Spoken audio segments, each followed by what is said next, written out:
Good morning po. Kumusta na po tayo? Happy Father's Day kahapon. At ngayon po ay nagpapatuloy pa rin ang Father's Day sapagkat napakaganda na ang isang ama nga po ay bigyan ng papuri o karangalan bilang isang tatay. Ngayon po dumako po tayo sa tinatawag na pananalangin. Dahil ngayon po ang mga tao ay nang lulupaypay. Minsan hindi na nila alam kung mananalangin pa ba sila sapagkat may isang nag-quote na, o maraming nag-quote na mga lingkod ng Diyos na doon sa Psalms 91 na makikita ang laksa-laksang mamatay. Makikita niya ng kanyang mga mata. At dahil doon sa kanya nilang paniniwala, nagkakatotoo nga po ngayon, more than 20,000 plus na ang namamatay, pero pinagtatakpan lang ng mga sabi-sabi na ito raw po ay hindi sa COVID na matay. Ano pa man yon? Ang pangkaraniwang tao na naghihirap, gawa nga po sa kawalan ng trabaho, o kaya ay pagkamatay ng kanyang mga mahal sa buhay, yung depression, yung problems, ito po yung realidad na nangyari. At maging ang kanilang pananalangin ay naapektuhan. Kaya napakaganda po na kayo po, yung pong naapektuhan na, namumroblema na kung paano manalangin, ay kayo po ay aking dinadala sa Lucas, Kabanatang 18, talatang 1 hanggang 8. Buksan po nyo ito. Buksan po natin. At tayo po muna yung manalangin para sa ganda. Panalangin ang ating topic, kinakailangan tayo manalangin. Panginoon, gabayan mo po kami, patawarin mo po kami sa aming kasalanan. Hindi kami karapat-dapat sa iyo, pero kami po ay nagpapatuloy sapagkat nais naming mabago ang buhay namin. Nais naming ipakita sa iyo na ikaw lang ang pwedeng magbago sa amin at mag-alis ng aming kasalanan at nagpapasakop kami sa iyo bilang ikaw ang aming Panginoon at tagapagligtas at Diyos namin. Kaya purihin ka, dakinain ka. In Jesus' name we pray. Amen. Okay. So, tingnan po natin yung Lucas chapter 18 o talatang 18, Kabanatang 18, talatang 1. Sabi po dito, isinalaysay ni Jesus ang isang talinghaga. So, isang talinghaga, sa iba po ang talinghaga raw ay malalim dahil talinghaga. Pero kapag tayo po nagbabasa ng Biblia, ang mapapansin natin, ang talinghaga, kalimitan, doon sa mga sinabi ng Panginoon ay yung nakikita ng mga pangkaraniwang tao na nangyayari sa pang-araw-araw at ito ay realidad o totoo. Kaya hindi po mahirap, kahit bata, kayang intindihin itong sinasabi ng Panginoong Kristo na talinghaga. Na anong talinghagang yun upang ituro sa kanila, itong pinakalaman ng talinghaga, na dapat silang laging manalangin at huwag mawalan ng pag-asa. So sino po ba ang marunong manalangin dito? Dahil sabi nga ng Panginoon at ng mga apostol, kung kayo mananalangin, at sabi ng mga apostol, Panginoon, paano kami mananalangin? Turuan mo kami.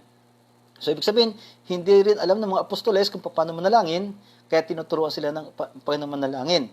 At kung marunong na manalangin, ito naman, huwag manghinawa, huwag magsawa, sapagkat minsan napakatagal.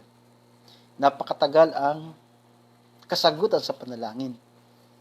Minsan 20 years o ano man, pero napakaganda. Napakaganda. Praise the Lord. Hindi yung mga kundi praise the Lord. Sapagkat nakita ang value ng pagpapala ng Diyos kapag sinagot na yung panalangin ng taong yun. Okay. Kaya huwag mawala ng pag-asa. Ito po na po yung sinasabi, yung laman talinghaga. Sinabi niya sa talatang 2, sa isang lungsod ay may isang hukom, ito ang bida, na walang takot sa Diyos at walang iginagalang na tao. So, salbahe pala yung hukom na yun. Pati Diyos ay kanyakalaban niya o wala siyang takot. At sa talatang 3 naman, sa lungsod ding iyon ay may isang byuda. So, may salbahing hukom, may isang byuda, lagi siyang pumupunta sa hukom at sinasabi, bigyan po ninyo ako ng katarungan sa aking usapin. So, may babaeng byuda na maaring, hindi natin alam kung anong problema nito, pero pumupunta siya sa hukom dahil nga tungkulin ng isang hukom, pag mga legal cases, ay dapat niyang ipagtanggol yung byuda. Sa atin din, meron pong ganyan. Yung tinatawag na PAW. Ano bang ibig sabihin ng PAW? Sabi dito ay Public Attorney's Office. So, ito po yung tinatawag na PAW, na kapag wala kayong lawyer, pwede kayong pumunta sa City Hall at tanungin kung saan doon ang presidential, yung ibig sabihin ng PAW, yung pong Public Attorney's Office, upang matulungan yung mga walang kakayahang magbayad ng attorney's fee. Kaya ito po ay napakahalaga na maintindihan sapagkat yung iba akala nila ay walang libre.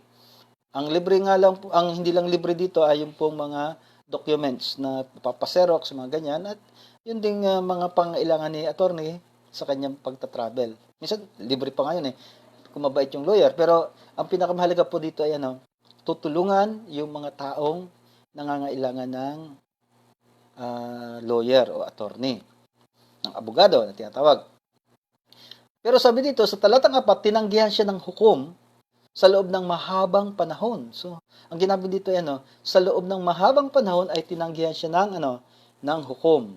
Bakit po? So, hindi natin alam kung anong pinakadahilan, pero yan ang nangyari. Tinanggihan siya ng hukom sa loob ng mahabang panahon. Ngunit, nang magtagal, ay sinabi ng hukom sa sarili, kahit ako'y walang takot sa Diyos at walang iginagalang na tao, ibibigay ko na ang katarungang hinihiling ng biyudang ito. Sapagkat lagi niya akong ginagambala at baka mainis pa ako sa kapupunta niya rito. So, napakasalbahay, maiinis pa siya. Talaga naman tungkulin niya yun. Kaya nagkaroon ng tinatawag na scapegoat na lang yata itong sinabi niya na wala siyang magagawa. Talagang kinakailangan niya. Pero ang napakagandang katangian ng byuda rito, hindi nagsasawa. Kaya ito po maganda, kung alam mo, kinakailangan mo ng tulong. Una sa Panginoon, ay talagang ito naman ay talinghaga, pero ipinapakita nga ng Panginoon dito, yung talagang lesson ng talinghagang ito na huwag magsasawa sapagkat salitang naasar na yung hukom. Pero ang realidad, itong hukom na ito ay may obligasyon talaga sapagkat yan ang isinumpaan niyang tungkulin na ipagtatanggol ang naapi. Hindi pwede yung title ang kinakailangan niyang i-preserve sa kanyang buhay. Kaya nakakalungkot yung ibang mga abogado na nababayaran. Kaya sinasabi nga ng kasulatan, huwag magpabayad sapagkat kinakailangan nila na sabihin ang katotohanan. Ipagtanggol ang mga naapi. Hindi yung ipagtanggol ang may pera. Okay. So, nasaan na po tayo? Sa talatang 6, at nagpatuloy ang Panginoon. Pakinggan ninyo ang sabi ng masamang hukom ngayon. Okay, pakinggan natin. Ano po ba? Ngayon, ipagkakait kaya ng Diyos ang katarungan sa mga minamahal niya na dumaraing sa Kanya araw-araw. Sa Kanya araw-gabi. So, sino sa atin dumaraing? Ako talaga, meron akong problem sa sarili ko.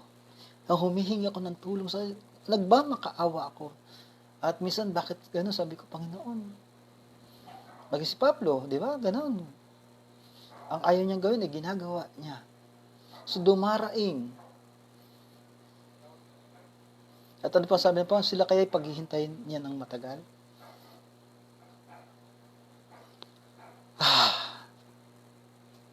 So, yun po. Minsan, sa buhay nating Kristiyano, may tinatawag na hindi pa ibinibigay. May sabi nga na yes, no, or wait. Di ba? May yes, sabi na pa yes.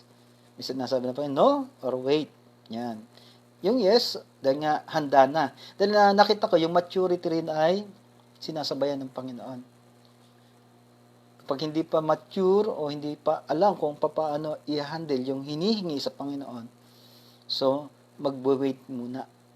O kaya ay magnono ang Panginoon. Kaya napakaganda ng way ng God sa pagsagot ng ating panalangin. Kaya sila kayo paghihintayin niya ng matagal? Depende. Ang masasabi ko, sapagkat mayroong mga sinasabi rin sa kasulatan na, sabi nga, ang 1,000 taon sa tao, 1 araw lang sa Panginoon. So, hindi natin alam kung paano. Pero, sabi rito, sinasabi ko sa inyo, sabi ng Panginoon sa talatang 8, agad niyang ibibigay sa kanila ang katarungan. Ngunit, yan, sa pagbabalik ng anak ng tao sa daigdig na ito, may makikita pa kaya siyang taong sumasampalataya sa kanya?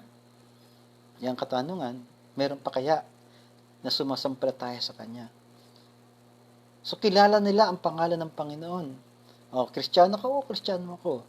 Dahil nga, sa denomination, born again, Catholic Christian, mga ganyan. Pero yung pananampalataya, yun ang kaibahan eh.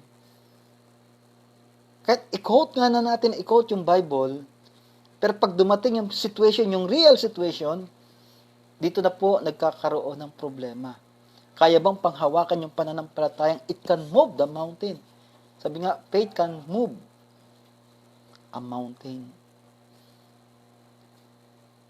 Kaya, mga kapatid, baka nagsasawa na tayo sa pananalangin dahil nga, lalo-lalo ngayon, sa COVID, 1 taon at mahigit na. Pero, lalong dumarami.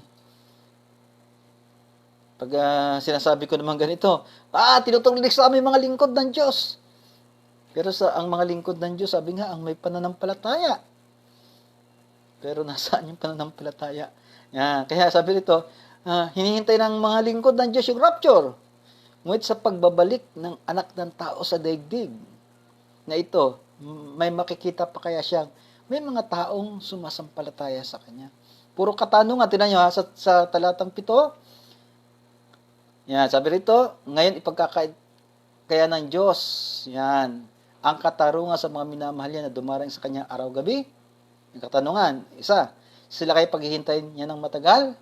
Pangalawang katanungan, at ang pangatlong katanungan, ngunit sa pagbabalik ng anak ng tao sa daigdig, na ito, may makikita pa kaya siya may taong sumasampalataya sa Kanya? Ako kaya, sumasampalataya pa sa Panginoon? Ikaw kaya? Tayo kayang lahat? O kaya, bakit itong COVID ay kumakalat? Dahil maaari, hindi ko sinabing 100% na totoo ito na sinasabi ko, wala nang kumikilala sa Panginoon.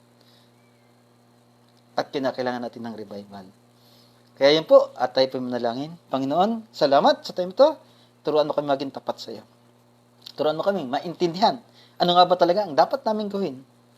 At maghintay kami. At maghintay. At magtiwala habang kami naghihintay sa iyo. Kaya purihin ka, dakilain ka. In Jesus' name we pray. Amen. God bless po sa inyong lahat.